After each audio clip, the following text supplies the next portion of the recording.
Liquidity ratio. अब यहाँ पे लिक्विड वर्ड आ गया है। I will use the formula, then we talked about solvency ratio. हमारी कंपनी के लॉन्ग टर्म फाइनेंशियल पोजीशंस के बारे में बताती है। इसको माइनस करके प्लस करके जो फॉर्मूला बनता है वो हमारी इक्विटी निकलती है। Activity turnover ratio, inventory turnover ratio, it means company के लिए बेटर है।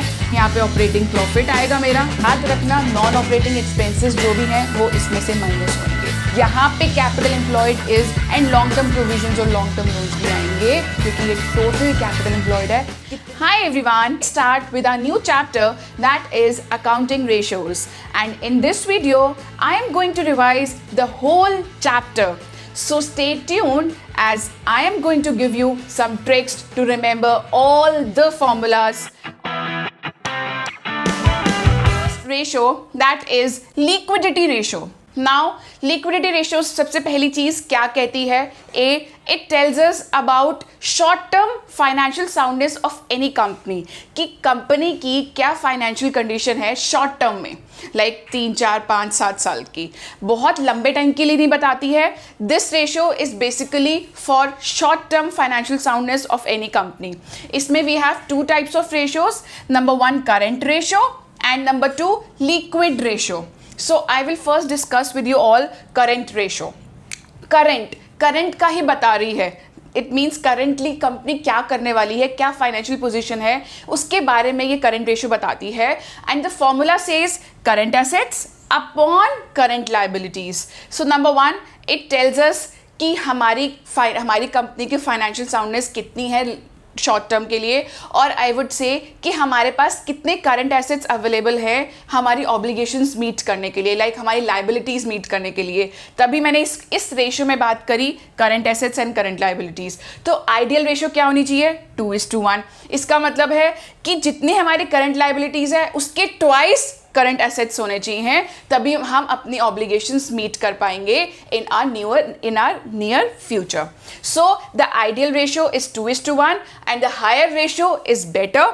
एंड करंट एसेट्स आपको पता ही है, जो भी हमारे करंट इन्वेस्टमेंट्स होते हैं, हमारे शॉर्ट टर्म इन्वेस्टमेंट्स जितने भी हैं, हमारे ट्रेड रिसीवेबल्स होते हैं, कैश एंड कैश इक्विवेलेंट्स हैं, इन्वेंट्रीज हैं, वो सब चीज़ें हमारी करंट एसेट्स में आती हैं। Current liabilities also you all know, जो हमारे ट्रेड पेबल्स हैं, शॉर्ट टर्म बोरोइंग्स हैं, शॉर्ट टर्म प्रोविजंस हैं, these all are included in current liabilities. So basically current assets upon current liabilities is current ratio.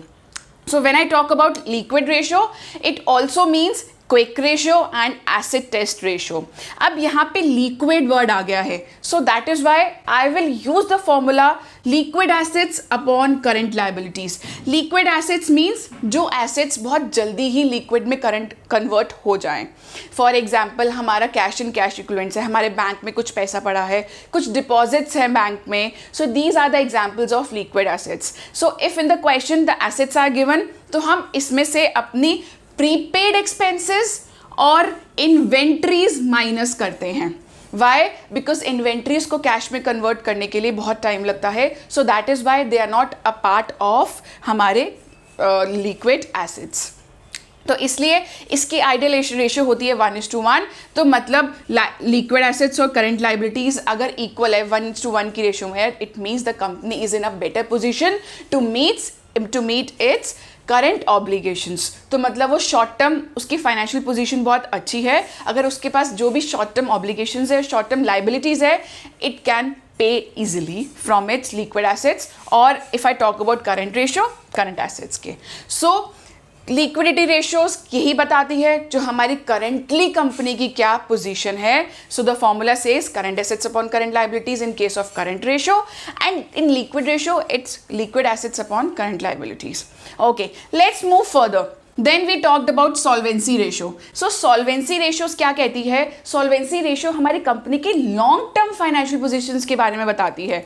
Okay, we have talked about, अगर company को जानना है कि हमारे analyse करना है कि लॉन्ग रन में हमारी कंपनी की क्या फाइनेंशियल पोजीशन हो सकती है, so that is the best measure. Solvency ratios are best measure to analyze the long term financial position of any company. So number 1 we have debt to equity. यहाँ पे debt है, debt automatically is long term debt. Upon equity. Equity का मतलब क्या है कि जो भी शेयर होल्डर्स का फंड है, तो my formula becomes debt upon equity.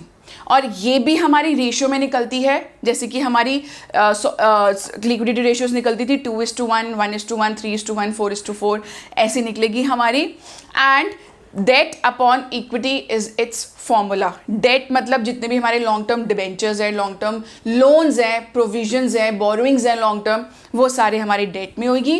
And equity is our shareholders fund, जो भी मैंने शेयर कैपिटल इसमें आएगा, प्लस रिजर्व्स एंड सरप्लस। इसका एक और फॉर्मूला भी है, अगर मैं एसेट साइड से लेती हूँ तो जितनी भी हमारी नॉन करेंट एसेट्स हैं, हमारी वर्किंग कैपिटल है, working capital is current assets minus current liabilities, then we have minus non current liabilities. तो जितनी भी हमारी इसको माइनस करके प्लस करके जो फॉर्मूला बनता है वो हमारी इक्विटी निकलती है। So basically equity is share holders का फंड, जिसमें अगर क्वेश्चन में सिंपल गिवन है share capital, reserves and surplus, उसको ऐड करके सीधा आ जाएगा।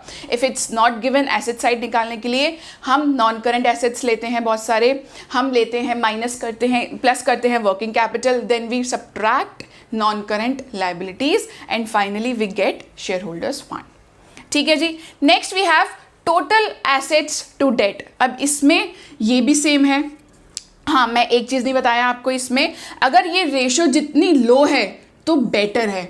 अगर लो आ रही है it means the lenders are actually secured, तो कंपनी इजिली उनको पे ऑफ कर सकती है, तो lower will be the better. So next we have total assets to total assets में हमारे सारे एसेट्स आएंगे, current, non current, tangible, intangible, upon debt. Debt I have already explained you, that is long term borrowings, long term provisions, long term loans.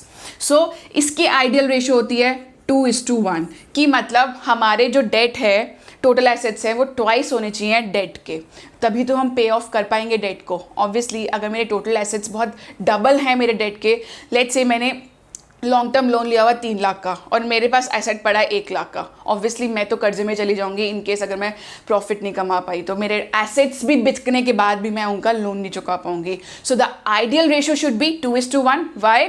If in case 1 lakh के मैं पे of नहीं कर सकती तो मैं अपने एसेट्स बेच के उनको 1 लाख का अमाउंट पे ऑफ कर सकती हूँ, उसके बाद भी मेरे पास 1 लाख के एसेट्स बचे हुए होंगे। So that's why the ideal ratio is 2:1. So let's move further. We have proprietary ratio. Proprietary ratio is basically owner's ratio. Proprietary कौन होता है? जो proprietor जो owner होता है, तो इसके लिए हमारे पास है equity upon total assets. तो equity same, ये रेशियो बेसिकली परसेंटेज की फॉर्म में निकलती है। Equity is shareholders fund, that I have explained you in debt to equity ratio, and total assets also I have explained you earlier. So अगर ये बहुत ज़्यादा है it means it is better for the case of company. Why? अगर ज़्यादा होगी कैसे? क्योंकि हमारे पास शेयर होल्डर्स फंड भी बहुत ज़्यादा है एंड एसेट्स भी ज़्यादा है। ये रेशो जितनी ज़्यादा है it is better for the company, और I would say the financial position would be better if this ratio comes out to be higher than expected. ठीक है जी। Now next we have interest coverage. अब interest coverage को हम times के उससे निकालते हैं, 2 टाइम्स, 3 टाइम्स, 4 टाइम्स। मतलब इंटरेस्ट कवरेज मीन्स कि इंटरेस्ट इज़ व्हाट, मैंने कोई लोन लिया हुआ है उस पर इंटरेस्ट देना है, राइट? तो मेरे पास कितने प्रॉफिट्स अवेलेबल है उनको इंटरेस्ट पे करने के लिए, कितनी टाइम्स मेरे पास प्रॉफिट्स अवेलेबल है उसको इंटरेस्ट पे ऑफ करने के लिए।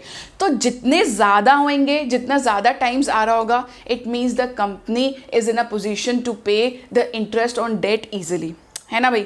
ऑब्वियसली। तो इस केस के लिए हम 2 चीज़ें देखते हैं, profit before interest and tax upon interest on long term date. जो भी मेरे पास प्रॉफिट अवेलेबल है interest on long term date को पे ऑफ करने के लिए, कितना अवेलेबल है? अगर रेशो बहुत बड़ी है, हायर है रेशो, ज़्यादा आ रही है, it means the company can easily pay out its interest through its profits. Obviously हम इंटरेस्ट कहाँ से पे करेंगे? अपने प्रॉफिट से ही पे करेंगे, और अगर प्रॉफिट्स बहुत ज़्यादा है then the company can easily pay out its interest on long term debt. तो इस रेशो के according company can analyse that whether the company is able to pay out its interest, कितने टाइम्स वो interest pay कर सकती है from its profits, and this profit is basically profit before interest and tax. इस profit में अभी तक कोई इंटरेस्ट नहीं चार्ज हुआ, कोई टैक्स नहीं चार्ज हुआ हुआ।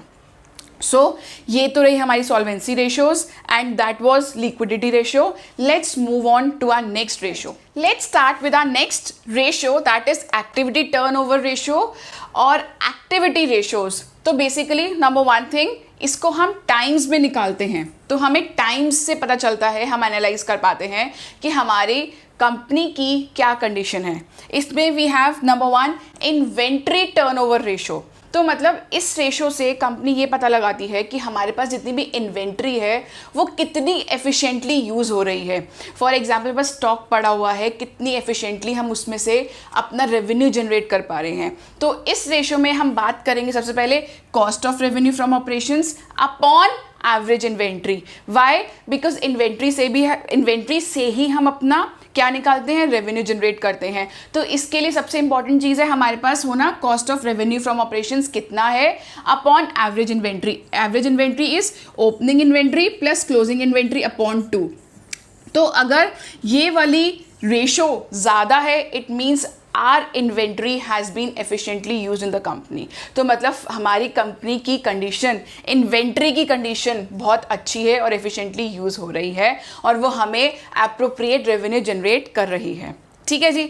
Next we have trade receivables. अब trade receivables we get it from our debtors, right, हमें पेमेंट मिलनी है।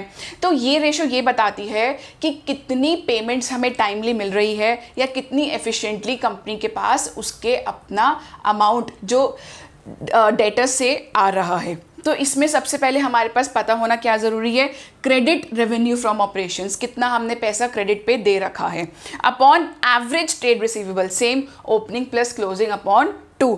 तो ज़्यादा है इट मीन्स, अगर रेशो ये बहुत ज़्यादा है इट मीन्स कंपनी के लिए बेटर है और कंपनी को टाइमली पेमेंट हो रही है अपने ट्रेड रिसीवेबल से। Next we have trade payable. अब ट्रेड पेबल क्या होता है, हम पे करते हैं जो भी हमने क्रेडिट परचेज की होती है। तो इस रेशो के लिए हमारे लिए सबसे पहले जानना क्या ज़रूरी है, हमारी कितनी क्रेडिट परचेजेस हैं। तो इसलिए इसका फॉर्मूला बन जाता है net credit purchases upon average trade payables. ठीक है, अगर ये रेशो ज़्यादा है it means our payments are being done early. तो मतलब हम जो भी पे कर रहे हैं अपने क्रेडिटर्स को वो अर्ली पेमेंट जा रही है। तो इसलिए ये रेशो की ज़्यादा अच्छी हाई होना भी बहुत इंपॉर्टेंट है कंपनी के लिए, उसके अकॉर्डिंग वो एनालाइज करेगी। सबसे पहला ट्रिक, अगर मैं ट्रेड रिसीवेबल्स और ट्रेड पेबल्स की बात करूं तो नीचे सिर्फ एवरेज आ जाएगा। ठीक है, ये याद करना तो बहुत सिंपल है। ऊपर ऑब्वियसली पे कर रही हूँ तो मतलब क्रेडिट परचेज होगा तभी मैं पे कर रही हूँ, तो मेरा आ जाएगा नेट क्रेडिट परचेज और यहाँ पे आ गया क्रेडिट रेवेन्यू फ्रॉम ऑपरेशंस। क्यों? क्योंकि रेवेन्यू फ्रॉम ऑपरेशंस जो मैंने क्रेडिट पे दिया हुआ है, ठीक है, उनसे मेरे को पैसा मिलने वाला है। सेम ये वाला ट्रिक बहुत इंपॉर्टेंट है। और यहाँ पे इन्वेंट्री टर्नओवर, इन्वेंट्री की जहाँ पे बात हो रही है, ऑब्वियसली इन्वेंट्री से हमें रेवेन्यू जनरेट होता है तो उसकी कॉस्ट लेना सबसे इंपॉर्टेंट है। तो यहाँ पे मेरे पास आ गया cost of revenue from operations. Next we have working capital. अब वर्किंग कैपिटल क्या है, जो डे टू डे हमारा current assets minus current liabilities, day to day में हमारे जो एक्टिविटीज़ में जितना भी पैसा करंट एसेट्स और जितना भी पैसा हमारा लग रहा है, तो आई वुड से current assets minus current liabilities. तो यहाँ की इसकी रेशो क्यों निकाली जाती है, ताकि हमें पता चल सके कि कितनी वर्किंग कैपिटल हम एम्प्लॉय कर रहे हैं for our day to day activities, कितना पैसा हम अपनी वर्किंग कैपिटल पे लगा रहे हैं और क्या वो पैसा हमारा सही जगह लग रहा है या नहीं लग रहा। तो सबसे पहली चीज़ ऑब्वियसली हमें रेवेन्यू फ्रॉम ऑपरेशंस जानना ज़रूरी है एंड वर्किंग कैपिटल कितनी लग रही है। तो अगर ज़्यादा है रेशो तो it means it is efficient और वर्किंग कैपिटल जितना भी पैसा हमने एम्प्लॉय करा हुआ है वर्किंग कैपिटल में, that is efficient and it is profitable for the company. ठीक है जी, ये हो गई। इसमें यही ट्रिक है कि सब में कि सारी रेशोज में हमारा रेवेन्यू फ्रॉम ऑपरेशंस की बात हो रही है। और यहाँ पे cost of revenue from operations क्यों आया, because we are talking about inventory और इन्वेंट्री खर्च करने के लिए हमें कुछ पैसा देना पड़ता है। ठीक है जी, वेरी सिंपल। अब प्रॉफिटेबिलिटी रेशियो है नेक्स्ट हमारे पास। प्रॉफिट की कंपनी की प्रॉफिट्स बताएगी। अब कंपनी की प्रॉफिट्स बताएगी तो हमारे पास नेट प्रॉफिट की बात करेंगे, हम ग्रॉस प्रॉफिट की बात करेंगे, हम रिटर्न्स की बात करेंगे, राइट। तो सबसे पहली बात करते हैं ग्रॉस प्रॉफिट की। सिंपल ग्रॉस प्रॉफिट क्या बताएगी कि हमारी कितनी, ऑब्वियसली हमारा कितना प्रॉफिट, हमें कितना ग्रॉस प्रॉफिट आ रहा है, जितनी भी हम कॉस्ट, जितना भी हम खर्चा कर रहे हैं। ठीक है जी, वो किससे पता चलेगा, जो हमारे पास रेवेन्यू आया है ऑब्वियसली उसी से ही मैं निकाल पाऊंगी प्रॉफिट। तो इन दो केसेस के लिए we actually identify gross profit. Gross profit पता है ना क्या होता है, जो हम ट्रेडिंग अकाउंट में निकालते थे, upon revenue from operations into 100. ये प्रॉफिटेबिलिटी रेशियो सारी परसेंटेज के फॉर्म में निकलती है. ठीक है जी. सो अगर ज़्यादा है इट मीन्स हमारा कम कॉस्ट ऑफ गुड्स सोल्ड लगा है, तो मतलब higher is better. Gross profit ratio ज़्यादा आ रही है इतना, इसका मतलब है हमारा रेवेन्यू ज़्यादा है बट लेस कॉस्ट लग रही है उसको गुड सोल्ड करने में. ठीक है जी. Next we have operating ratio. अब ऑपरेटिंग रेशियो और ऑपरेटिंग प्रॉफिट रेशियो हमारा इंटर रिलेटेड है. इनको हम ऐड करते हैं तो हमारा आंसर 100 आता है ना. ये हमने सीखा हुआ है. ठीक है. मैंने इन वीडियोस को कुछ डिटेल में भी बताया हुआ है. ये operating ratio, operating profit ratio, net profit, gross profit, इन रेशियोस को मैंने डिटेल में भी एक्सप्लेन किया हुआ है. आप मेरी जाके प्लेलिस्ट देखिए, उसका लिंक आपको नीचे डिस्क्रिप्शन पे मिल जाएगा. So do watch that video first, then come here and do the revision of this chapter. Okay, let's proceed. अब इस केस में ऑपरेटिंग रेशियो क्या है? Cost of revenue from operations. Obviously ratio की बात करें, ऑपरेटिंग जो ऑपरेशनल से रिलेटेड है, प्लस ऑपरेटिंग एक्सपेंसेस. हमारे ऑपरेटिंग एक्सपेंसेस क्या होते हैं? सेलिंग एक्सपेंसेस, एडमिनिस्ट्रेशन एक्सपेंसेस, जो भी हमें प्रॉफिट कमाने में हेल्प कर रहे हैं वो एक्सपेंसेस ऑपरेटिंग एक्सपेंसेस होते हैं. सीधी सी बात. Upon revenue from operations. अब रेवेन्यू फ्रॉम ऑपरेशन, इनमें एक ट्रिक है. सारी रेशियोज में रेवेन्यू फ्रॉम ऑपरेशंस अपॉन में आएगा. क्यों? क्योंकि मैं प्रॉफिट निकाल रही हूँ, प्रॉफिट में मैं रेवेन्यू की बात तो करूंगी ही करूंगी. तो सिंपल सी बात, सबके डिनोमिनेटर्स में रेवेन्यू फ्रॉम ऑपरेशंस है. Clear? So then we have operating profit. यहाँ पे ऑपरेटिंग प्रॉफिट आएगा मेरा, जो भी ऑपरेटिंग प्रॉफिट है, upon revenue from operations into 100. याद रखना, नॉन ऑपरेटिंग एक्सपेंसेस जो भी हैं वो इसमें से माइनस होंगे. हमने माइनस करा था नॉन ऑपरेटिंग एक्सपेंसेस. क्यों? क्योंकि वो ऑपरेटिंग प्रॉफिट के पार्ट नहीं है.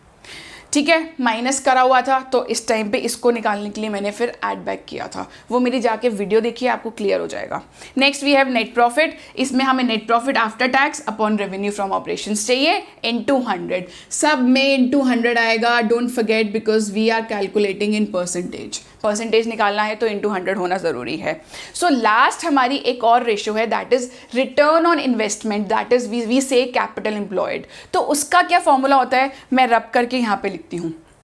Alright, next profitability ratio I have is return on investment. ये बताता है ओवरऑल हमारे कंपनी की क्या पोजीशन है, जितने भी हमारे पास रिसोर्सेज हैं क्या वो एफिशिएंटली यूज़ हो रहे हैं, क्या वो एफिशिएंटली हमें प्रॉफिट जनरेट करके दे रहे हैं या नहीं दे रहे.